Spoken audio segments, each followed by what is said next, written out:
Well, I had an idea about how to open up this video, but considering the episode we just had, I'm throwing that out the window.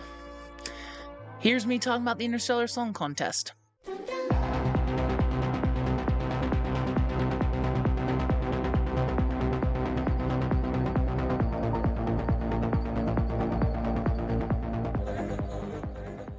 Okay, so going into this episode, before we had gotten any major leaks or press were starting to talk about this episode, it really was the one I was most excited for, I should probably say. If you guys don't know, I am a massive Eurovision fan. Like, I am the Eurovision guy on this channel. So doing an episode with Space Eurovision, just sign me up. It was the episode I was most excited for.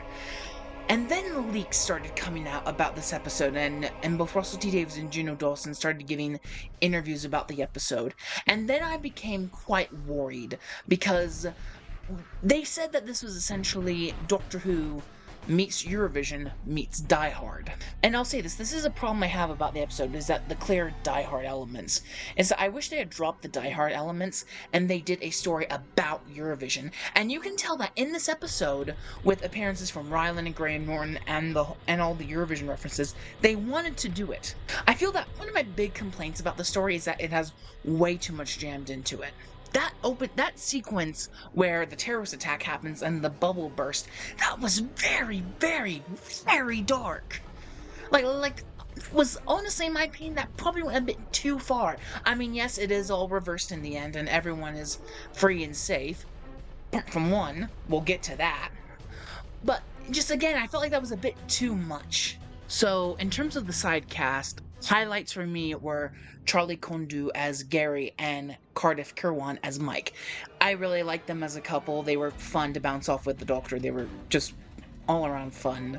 But as for the episode's main villains, they were a bit one note, and they were just space terrorists. I understand about them wanting to get revenge for their planet, but it felt like just a bit one note. I wish there was more layers to them. Now, in terms of Cora, who, as soon as she defended the Hellions, I instantly said she's going to be revealed to be a Hellion, and I was correct. I think it would have been a lot more interesting if Cora was revealed to be someone that just didn't hold prejudicial beliefs.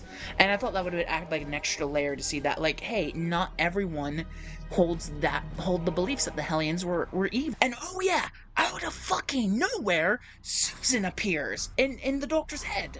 Yeah, that was fun. Okay, so massive leak spoilers, so I'm gonna have my editor put a timestamp here on the video to go past me talking about the Susan bits if you don't want to be spoiled. But we knew Susan was going to be coming back because of the leak saying, but we did not expect that to be for the Interstellar Song Contest.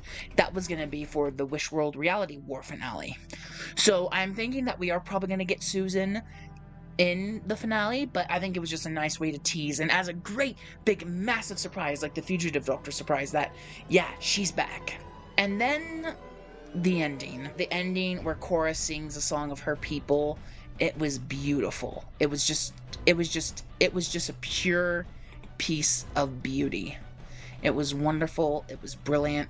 And then we get the tease from Graham Norton, of all people, about that just one day the Earth vanished and died. So yeah, I really am excited for what Wish World and Reality War will be like when we get to that, and I'm really excited to see on how the finale is going to turn out. Now, let's talk about the mid-credit scene.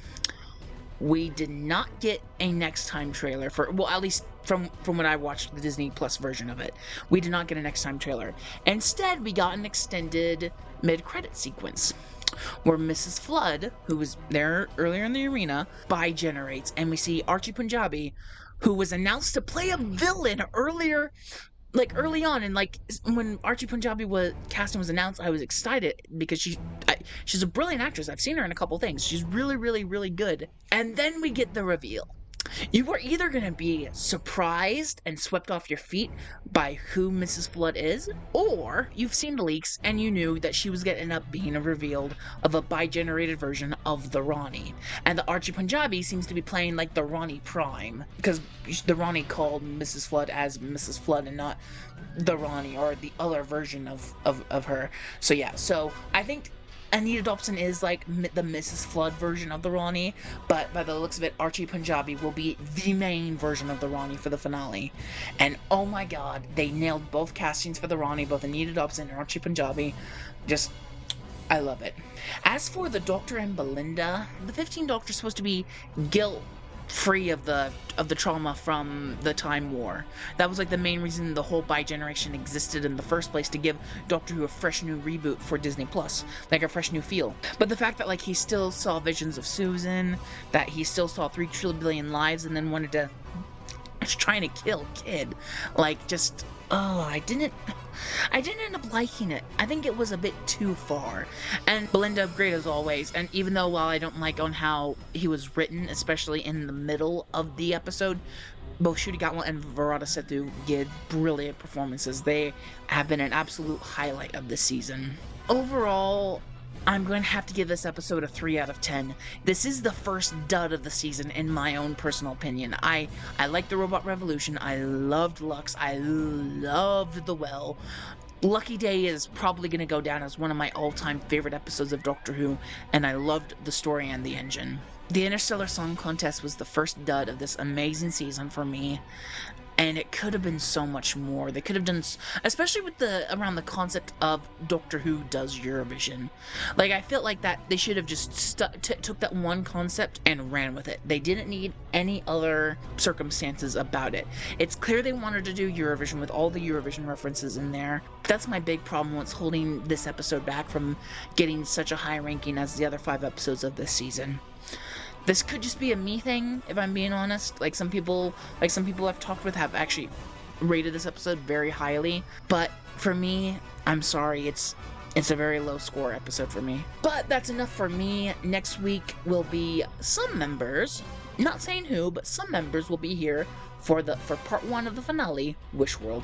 And until then, goodbye.